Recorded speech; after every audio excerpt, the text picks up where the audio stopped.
Katherine Mary Knight, also known as the Black Knight, had a troubled childhood marked by physical and emotional abuse. Katherine Knight was born on October 24, 1955, in Tenterfield, New South Wales, Australia. Barbara Ruffin, her mother, had previously been married and had 4 children from her first marriage. Barbara's union with Ken Knight, her second husband, resulted in 4 more children, among them Katherine. Unfortunately, Knight's father was an alcoholic prone to violent outbursts, regularly assaulting his wife and children. His abusive behavior extended to physical attacks, such as hitting Knight's brother with a shovel, leading to a severe head injury. Growing up, Knight bore witness to her father's violent tendencies and was also a victim of physical and emotional abuse. When Knight was only 6 years old, a family member sexually assaulted her, adding to the trauma of her difficult upbringing. While her father was reported to be physically abusive, there is no record of him having sexually abused her. As a teenager, Knight's behavior grew increasingly erratic and violent, compounded by her illiteracy. She frequently engaged in physical altercations with both her peers and adults, and even wielded a knife against one of her teachers. One incident resulted in her first arrest after attacking her boyfriend with a frying pan. Dropping out of school at the age of 15, she found work at a clothing factory, where her violent temper led to several run-ins with the law, including charges of shoplifting and assault. Eventually, Knight left her factory job and secured a position at a slaughterhouse, which she considered her dream job. Over several years, she became highly skilled in the use of knives and other cutting tools, honing her abilities through her work.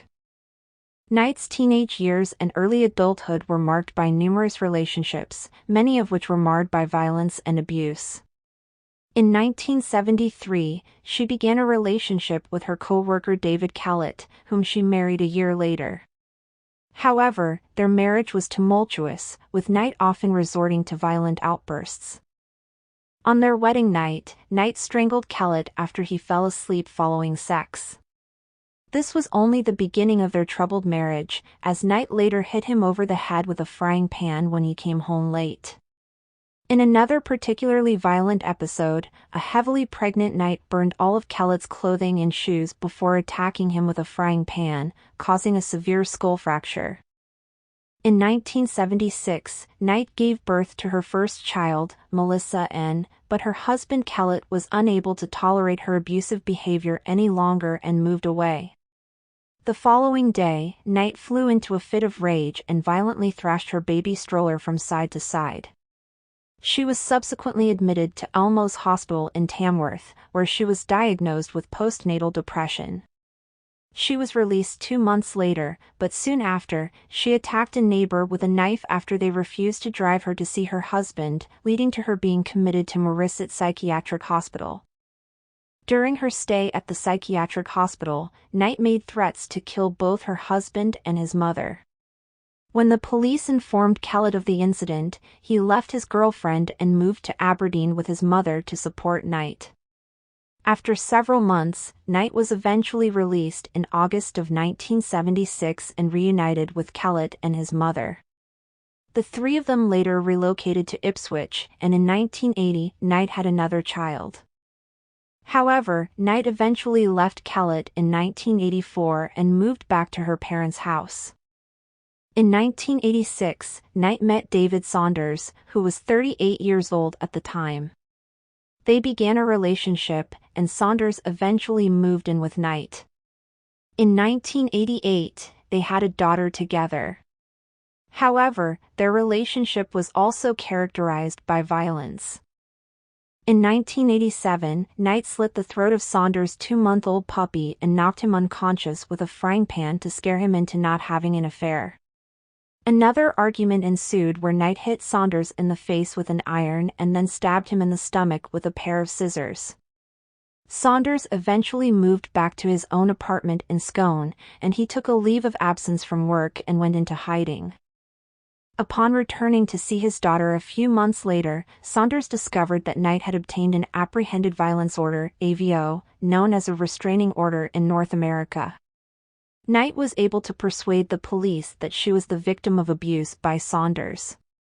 In addition to exhibiting violent behavior, Knight displayed manipulative tendencies and was able to convince her partners not to press charges, allowing her abusive actions to continue. In 1991, she became pregnant with a son named Eric by her former co-worker at the slaughterhouse, John Chillingworth, who was 43 years old at the time. Although they had a 3-year relationship, Knight left Chillingworth for another man, John Price, whom she had been having an affair with. John Price was a man whom many of his friends describe as upstanding citizen and hard worker. He worked with heavy machinery and had children from a previous marriage. Initially, the relationship was going well and did not follow the pattern of abuse like Knight's past relationships. They were romantic with each other and had an active sex life. However, when they moved in with each other in 1995, Knight suggested they get married, which Price declined. This is when Knight got abusive. Over the next few years, it was constant bickering of Knight accusing Price of cheating, breaking up and reconciling until it reached a boiling point in year 2000. At this point, Price wanted desperately to end the relationship, but was afraid Knight would hurt his kids. He even told his co-workers that he was afraid of Knight and should anything ever happen to him, it would be Knight that caused it. A month later, an argument broke out in which Knight attacked Price with a knife. This resulted in Price seeking an apprehended violence order. He was fearful for his kids' safety, but the order took time to grant. He still decided to go home that night so she would not target his kids. Price did his usual nighttime routine and went to bed. Knight arrived home a little while later and manages to convince Price to have sex even after she tried to stab him.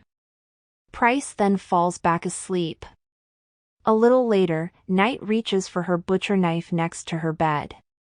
This was a habit that Knight did ever since she started working at a butcher shop. She always kept knives next to the bed. Note to all the men out there: maybe don't date women who keeps knives next to their bed. Just a suggestion. On March 1st, John Price failed to report to work, causing his supervisor to recall Price's earlier warning that Knight might harm him. Consequently, the supervisor called the police to conduct a welfare check. Responding to the call were Constable Scott Matthews and Sergeant Graham Furlonger, who expected a routine check. Upon arrival, they found the front door locked, and when they received no response, they entered through the back door. However, they were oblivious to the fact that they were walking into one of the most gruesome crime scenes ever witnessed. The following is a narrative from Sergeant Furlonger and Constable Matthews. As we went in, I saw straight ahead what I thought was a curtain, explains Furlonger. There was something hanging, that was, blocking my entry into the house, adds Matthews. I thought it looked like some sort of blanket, or some sort of covering that had been placed up on the archway.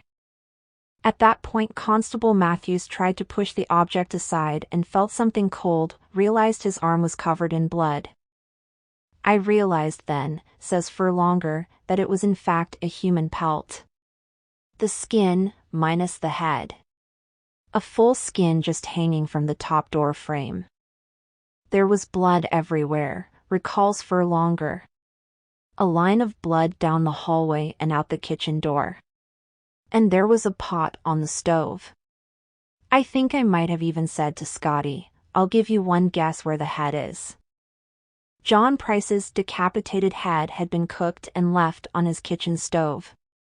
2 plates, each containing a mixture of vegetables and human flesh, were set on the table with a note by each one bearing the name of one of Price's children, his son and youngest daughter. Although there were reports of a 3rd plate, Katherine, who was known as the Cannibal Killer, stated she did not consume any of her Price's flesh. The officers were filled with horror as they combed through the rest of the house, attempting to suppress their shock.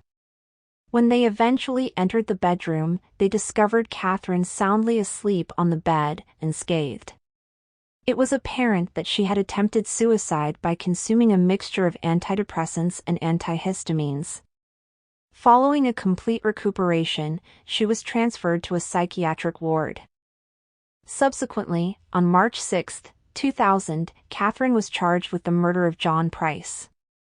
Later, it was disclosed that Price had suffered from 37 stab wounds before being skinned and decapitated. Moreover, his body had been mutilated, and his genitals had been removed. In October 2001, Katherine pleaded guilty during her trial, but she maintained that the only thing she could remember from that night was having consensual sex with Price, after which they both went to bed. She claimed that Price got up to use the bathroom and they went back to sleep.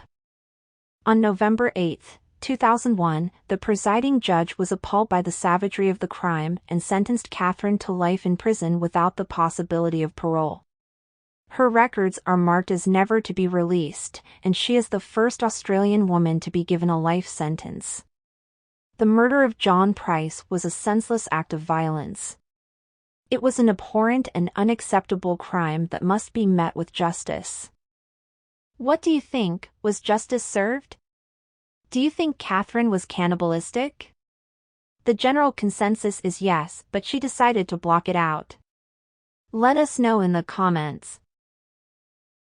Please support me by smashing the like button and subscribing to my channel. Turn on all notifications for new upcoming videos.